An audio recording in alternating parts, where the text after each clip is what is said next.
Good morning and welcome to the Mature Reflection series. We are back with the Outstanding Pat Slattery. So first of all, good morning, Pat.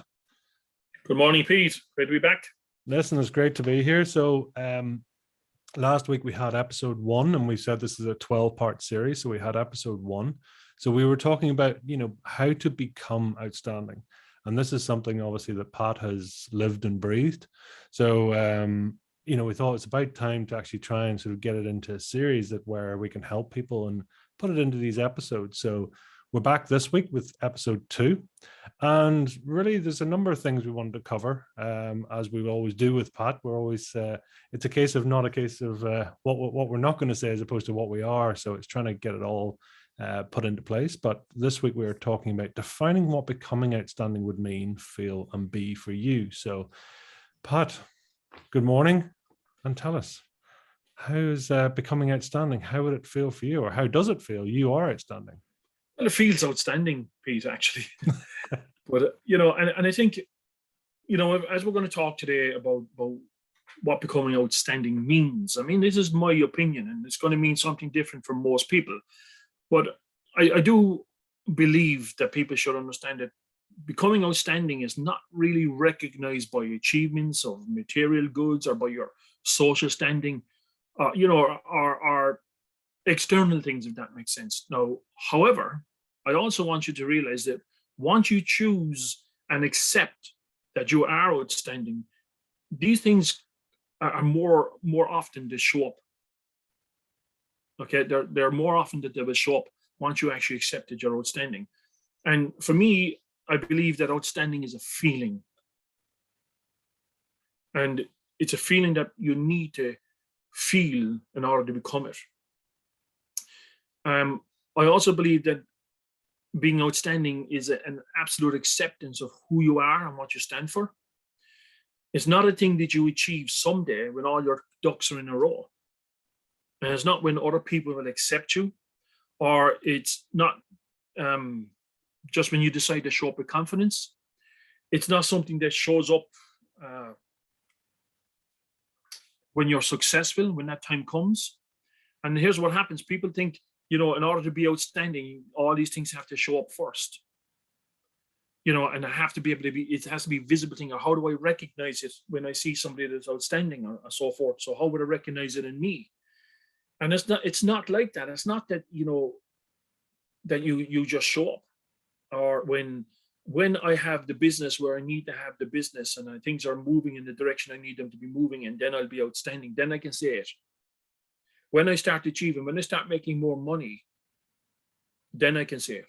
When people start to like what I do, then I can say it. And that's not how it works.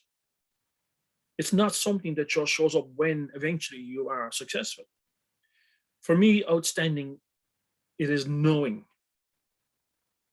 It is knowing that you're outstanding. It is accepting with no proof needed. And my understanding this comes from a particular time, and when I decided to accept it as outstanding. And I'll share with you how it happened for me. I was behaving in an outstanding manner. I remember being at a talk one time and talked about being outstanding. And I thought that's a very high goal or a very high mark to hold yourself to. And I thought about being outstanding, and I learned in order to have the best things in life, you have to step up into that outstanding space. Or it was really excellence is what I was taught. Because I taught, as the guy was speaking, we were talking about different things and what you get for being good. And most people go, I'm really good at what I do. I'm really good at doing certain things, and I'm very good at this. I'm really good at my job. Now, most people will know people who are really good at their job, right? Or they're really good at what they do for a living, or they're really good to other people. And usually, when you meet people who are really good at their job, they get bad pay. So the reward for being good is bad pay. So the next step when people talk about, okay, well, how do you move beyond being good? You know, we hear the story about going the extra mile. And how do you go beyond good and you become great? And in order to become great, things should get better. But what we discovered is people who do a great job get okay pay. And they get okay rewards and very little recognition for doing a great job. This is the general consensus when you deal with people. And then we have, you know, getting to that level of great and that level of greatness, which is magnificent, by the way. But there's something more. And it takes a big push to get to the level of greatness. But there's just a little gap. A little gap. If you reach the ceiling of greatness, there's one little gap that you break through into. In this case, I was taught excellence. And when you move from being great into excellence, then you get excellent pay. You get excellent outcomes. You get excellent. And I thought, well, what's beyond that? I was striving to be excellent, but I wanted more. I knew if I was going to be more, I had to think differently. And to me, it was outstanding, because when you reach that level of outstanding, then you get outstanding opportunities, you get outstanding pay, you get surrounded by outstanding people.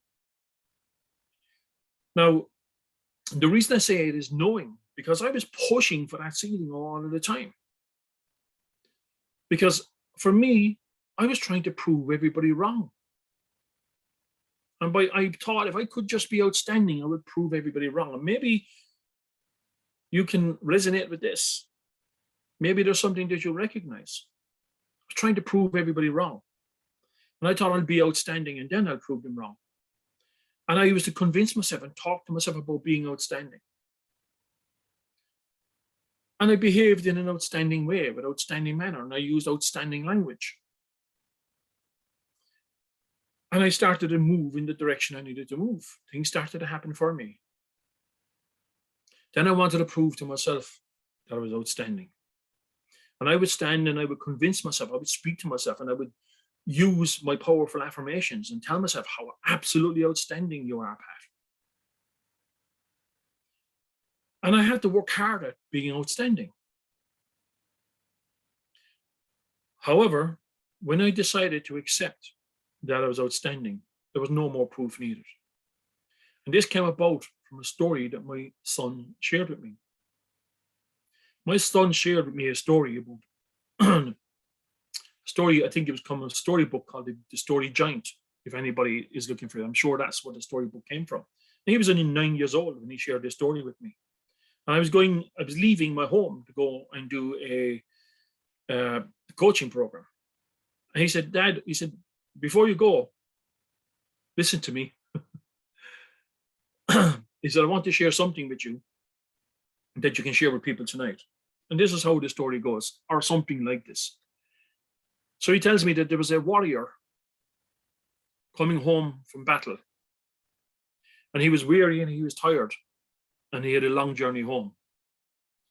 And he had to take a certain pathway. And on the way up this path, he said there was this little monster in front of him, snarling and growling. And he was a little bit fearful and worried about what would he do. And he thought, I can deal with this guy. So as he approached the monster, he said he took out his rifle and he bashed the rifle off the monster, killed the monster and moved on. But as he went further down the pathway, this same monster started to appear a little bit more. Only this time the monster appeared a little bit larger and a little bit more fiercer. But he beat this monster before, so he thought, oh, I wonder, can he beat the monster? I have to fight my way, I have to get there. So he took out his rifle and he fought and he beat him with the butt of the rifle. And he was exhausted, but eventually he beat him. And he continued on his pathway. And on that way, further on down the path, he saw this monster again. But this time the monster had grew even more fiercer. His sharp teeth, sharp claws, and he didn't believe he could beat him. And he tried to, and he pulled out his rifle and he even fired at him. And he didn't kill the monster, and he tried to fight the monster. But the monster was fighting back so hard, he turned and he ran all the way back the pathway. And he was fearful that he may not be able to get home. But on that pathway, he met a weary old traveler, a weary old sage. And he thought, you know what, maybe if I get a bit of support, we can help me. He said, there's a monster on the pathway. And if I get with your help, maybe we can beat him. And the sage said, why do we need to fight him? Maybe he's just on the way. on our path. Maybe acknowledge it and we may move on. Let's see how this works. So as they walked together up that pathway, the sage bowed and acknowledged the monster and walked around him. And then the warrior bowed and acknowledged the monster. And they shared some words, and the monster stood aside. And the warrior continued on his journey. And the moral of the story that my son shared with me was, the more you fight your fears, the more you see them as fears and you battle them, the greater they become. Sometimes we just acknowledge them, acknowledge who you are, and acknowledge whatever is going on in the world is going on, but you don't have to be part of it, and you can move beyond the fear. And I was blown away with my son at 9 years old telling me this story. And I remember sitting in the car outside my home before I was going, and I just took the time to reflect on that. And I was thinking, what was my fears? And when I went back and I reflected back on the beginning of my journey, I had this fear of whether I'd be good enough, whether I'd be accepted, whether I'm capable, will people believe in me? So I created this determination to prove them all wrong, this willpower, this arrogance maybe, of fighting the monster. And then when I got through that stage of fighting that monster, I decided I want to prove to me I can be more, I can do more, I can have more. I needed that proof. And I wanted to prove that I was outstanding.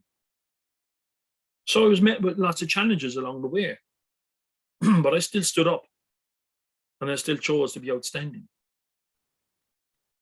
and to show up and show how outstanding I am.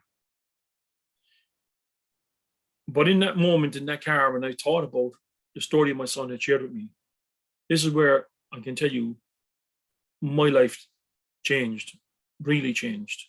Because when I said outside my home in that car, I decided I am outstanding. There is no proof needed. I don't need to prove it to anyone, not even myself. I just need to accept it. And that feeling of feeling outstanding. Of course, you have to show up and show it too when you truly own it, because you accept it with no proof needed. So this is when we can let go of the ego. The ego doesn't get in the way anymore. I chose to be outstanding. And I don't need to prove that to anyone, not even myself. Therefore, I am. You too can choose to be outstanding if that's what you truly desire. And if you truly desire, then I can promise you, you can be it. So maybe you are. Maybe you're already outstanding. Because I promise you again, when I chose to accept that I was outstanding, that was the beginning. That's when everything changed for the better. When you have that feeling inside that you just know, that feeling of wonderment, that feeling that makes you become so much curious about life, that makes you question all that is possible. Now, I want to repeat what I just said, because I think this is really important. When you choose to be outstanding, you get that feeling of wonderment that makes you be so much curious about life, that makes you question all that is possible. And once you do that, you have a want to do all that is possible for you. When you do this, opinions won't matter, because this is all that you want to do for you, by the way. So we're not looking for other people's opinions, because remember, what other people think really has nothing to do with you. We're not interested in what other people think. And I say this in a respectful way, because you're not here to look to please people. You're not just looking to please people. In particular, your critics. You're not trying to prove people wrong. Sometimes you might be trying to prove people right, who say you're outstanding. and you try to prove it, but there is no proof needed. Outstanding is a being, it's being part of who you are, it's a feeling. And when you understand this, you will be the very best that you can be. You will be outstanding. So on this journey, we also have to think about things too. We have to become more purposeful about this. Once you understand this, and I believe it's a gift, and I believe it's a gift that everybody has within them, that ability to choose to be outstanding. And once you accept that you're outstanding, you will start to visualize your future so much more clearly. This will happen almost automatically in certain ways. But however, if you are to be outstanding, it usually works better when you become purposeful about it. Not in an egotistical way, to become purposeful about it so you can make an impact in other people's lives and in the universe and in society. So I'm going to suggest at every opportunity that you practice visualization. And the key word here is practice. You got to practice visualization. You got to become purposeful about what it is you want, you desire. And when you practice visualization, you feel it. You get that feeling of outstanding. You put yourself in a place that becomes your reality by choosing to be outstanding. And again, once you practice and you start this process, you will begin creating a life that you truly desire and deserve, by the way. Everybody deserves an outstanding life. Once you understand and create this vision of life, this vision will help you get more clarity for your future and actually help you to live your life on purpose. So visualization is a huge part of being outstanding. How do you visualize that where you want to be at? So if you're wanting more of life, then creating a vision of the future is an absolute must.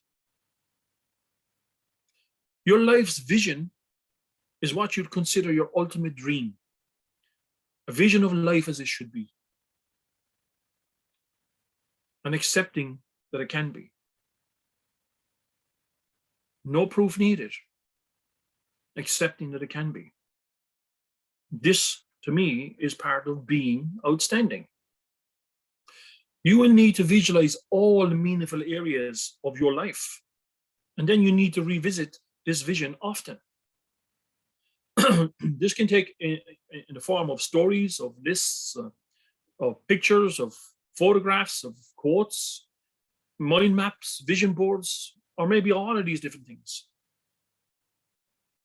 Because writing down these ideals and visualizing them focuses your mind on what you desire. It concentrates the mind on all that you desire.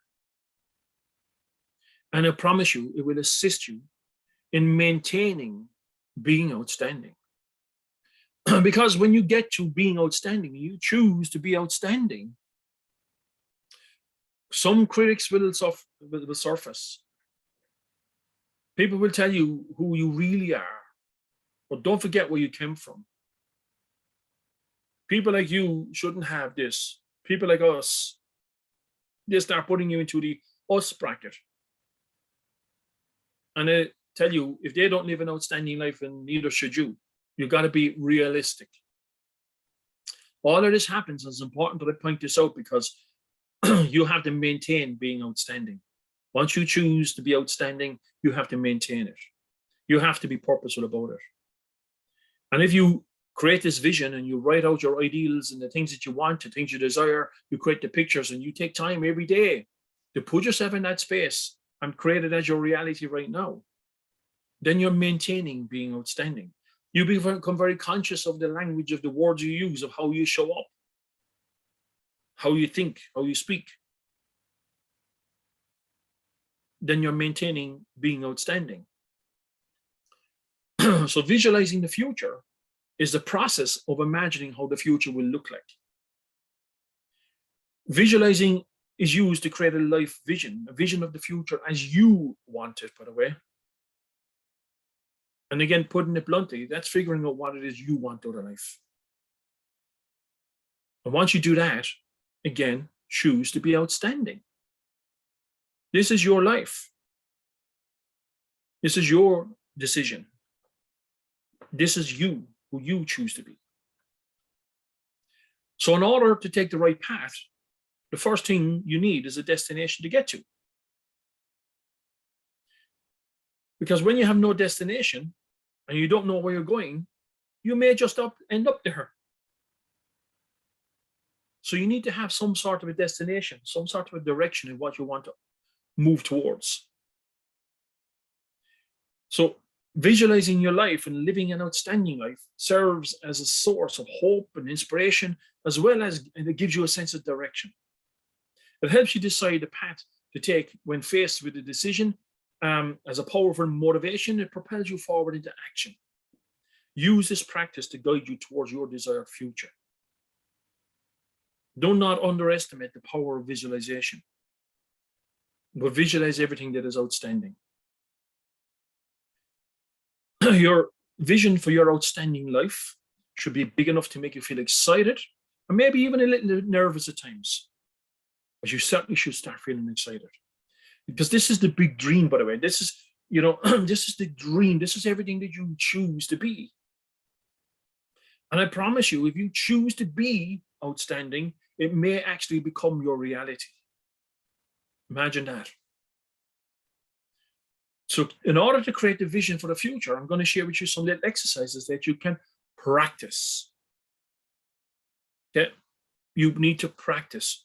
Too often, by the way, people get stuck in assumptions that others have created for them.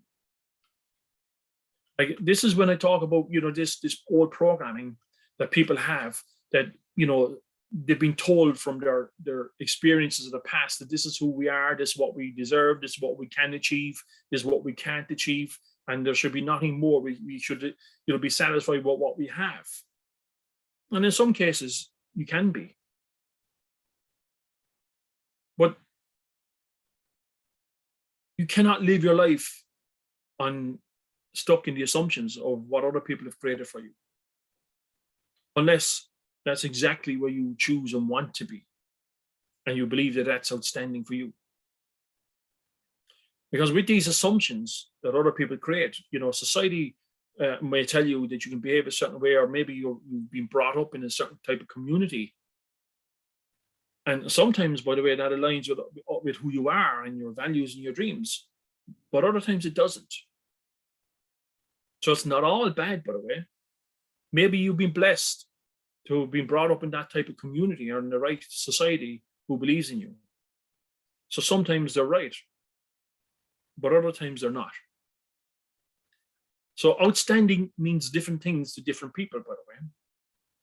So what I'm going to suggest is you take a moment to define your version of outstanding, your version of outstanding.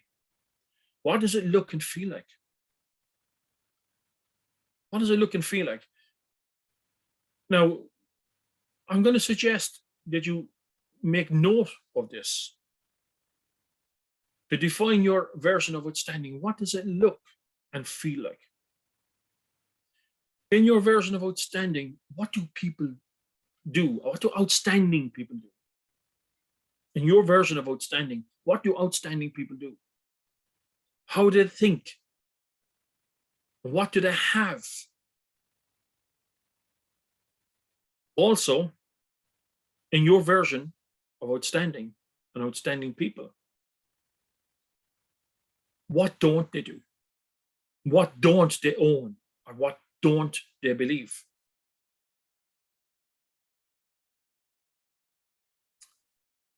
And how do they behave? In your version of outstanding, how do outstanding people behave?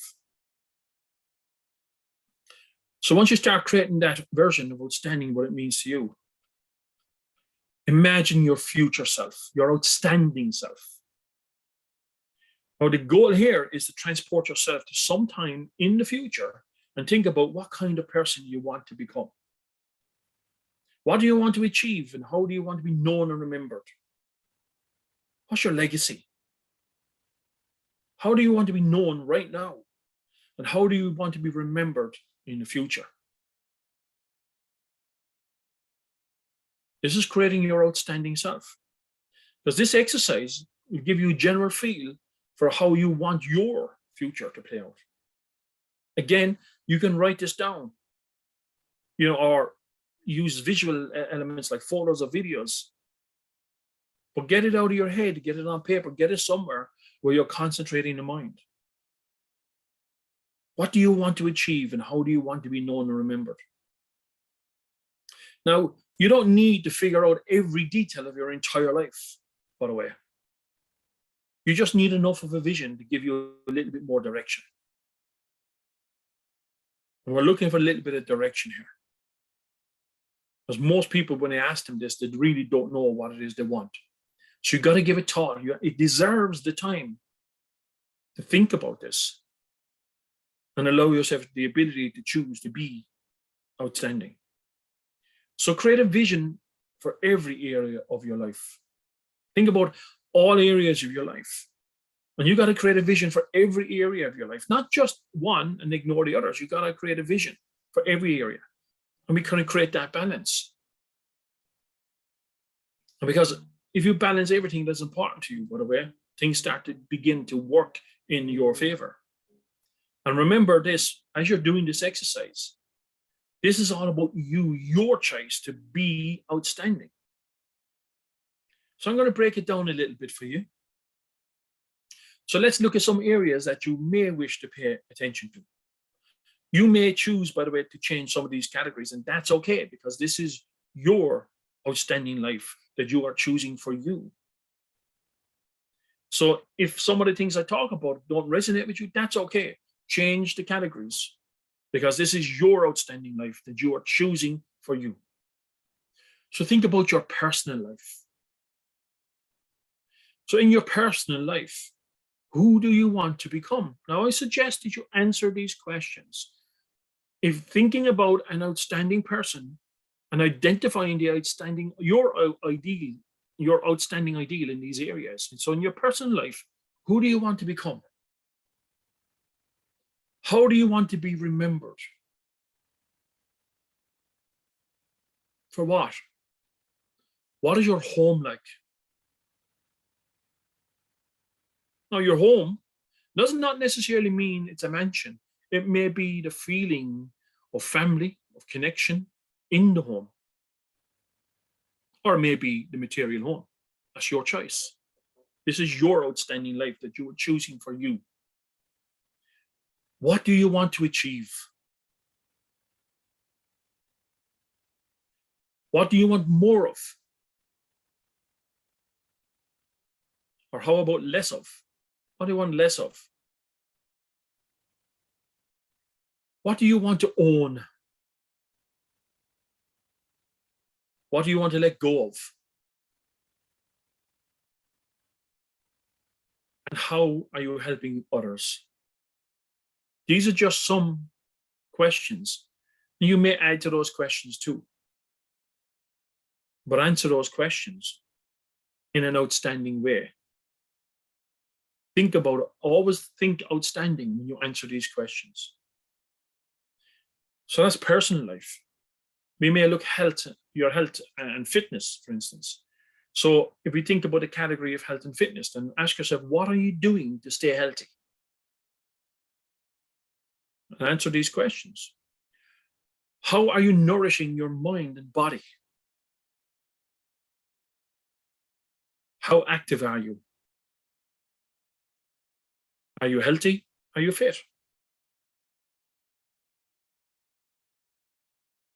So this is future thinking.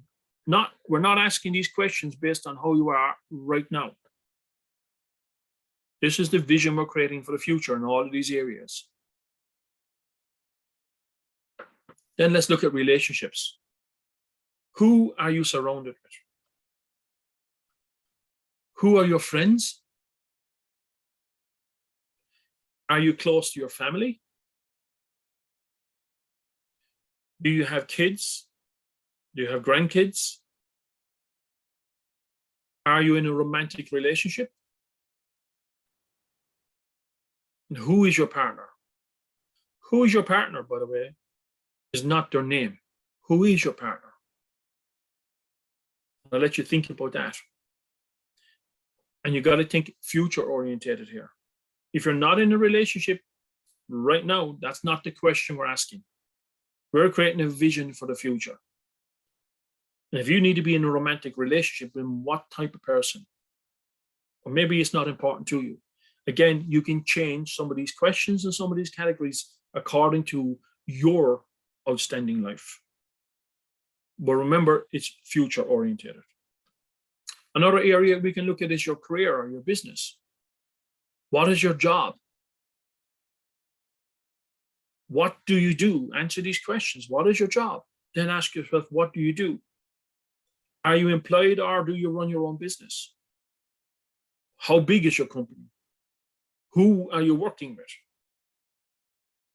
Again, thinking in terms of outstanding, this is future oriented. This is setting out your intention for what it is you truly desire. So then let's look at financial. How much money do you make? What kinds of savings and investments do you have? Do you own a home? What kind of car do you drive? Do you share your wealth? How?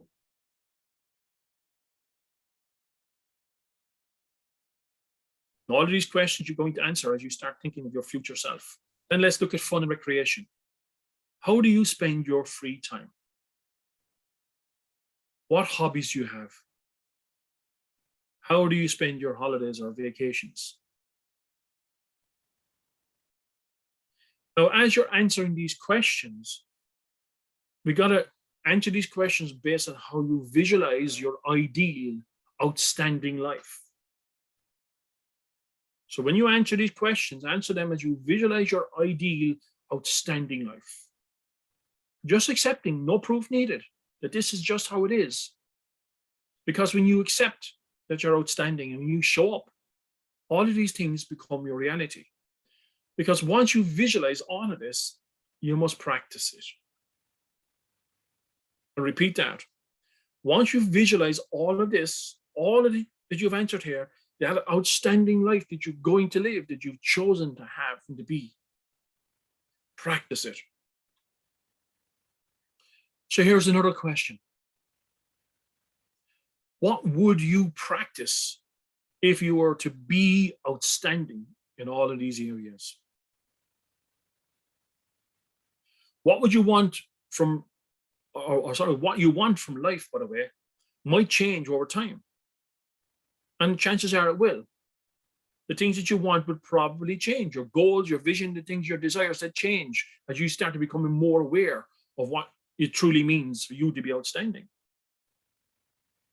But since we can't predict when this change might happen or how your dreams might change, the best and the only place to start with it is what you want right now. So if you can see yourself, oh, I can't go beyond that, that doesn't matter. What you want to look at is the best and of what you actually want right now. What is it that you want right now? Because as they start to change, and they will change, you will practice these exercises again, almost habitually, by the way. You will practice it without even realizing sometimes, because you've chosen this and you are outstanding. When you've chosen this, you take it on board and accept, 100% accept that you are, then you are. And things will change. The dreams will change. But we got to go where we're at right now. And the best place to start is with what you want right now. And at some time, you will feel a disconnect from some of those dreams, those goals that you had in the past. Then when that happens, then you just come back to this exercise. And you will do this whenever you feel a disconnect, as you begin to grow. Now, on this journey, you're going to get a lot of opinions. And when we're on this life, we want to know, well, how do I prove? People still look for that proof. How do I know I'm being outstanding then? How do I find out if I'm being outstanding? How do I know if I'm impacting people in the way I wish to impact them? How do I know if I'm challenging myself as much as I should challenge myself? These are the questions that I hear quite a lot that keep coming up. So we have to understand the importance of seeking constructive feedback. Now, I want to be very careful, and I want to clarify here, by the way. When we think about seeking constructive feedback, we always have to remember what other people think of you is none of your business. Now, I also want you to become aware, really aware, that feedback is very different from criticism. I hear a lot of people asking for constructive criticism. I'm going to suggest, when you're operating in your outstanding space, do not ask for constructive criticism. Instead, ask for positive feedback.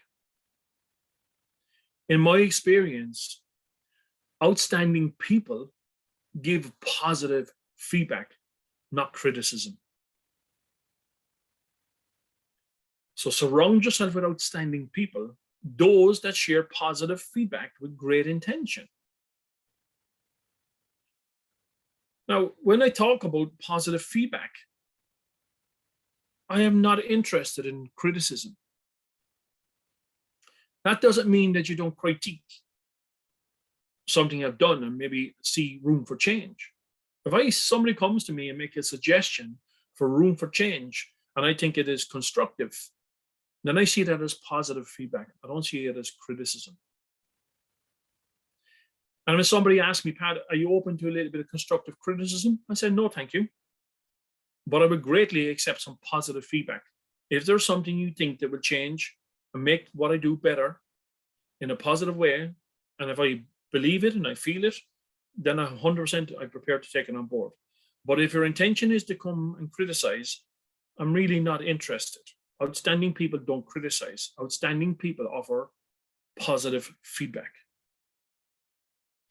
So if somebody wants to offer me positive feedback, I will absolutely take it with the intention it's been given. Again, remind yourself the importance of surrounding yourself with outstanding people, those that share positive feedback with great intention.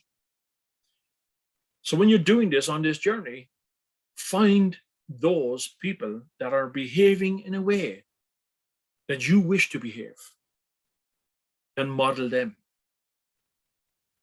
Those that are living the life that you desire, model them. Those that are contributing to life in a positive way, model them. Those that, despite other people's opinions, live their life their way, honest, happy, and actionable, model them. However, choose to live your life your way, the way that you know that you are absolutely outstanding. Choose to accept it. Choose to accept it, no proof needed. And then you are. Have an outstanding day. I know I will. That was outstanding. Thank you so much. It's a beautiful journey that's unwrapping here, and yeah, I really felt that. So thank you. Thank you. It's an absolute pleasure. Absolute pleasure. Until next week, keep being outstanding. I look forward to it.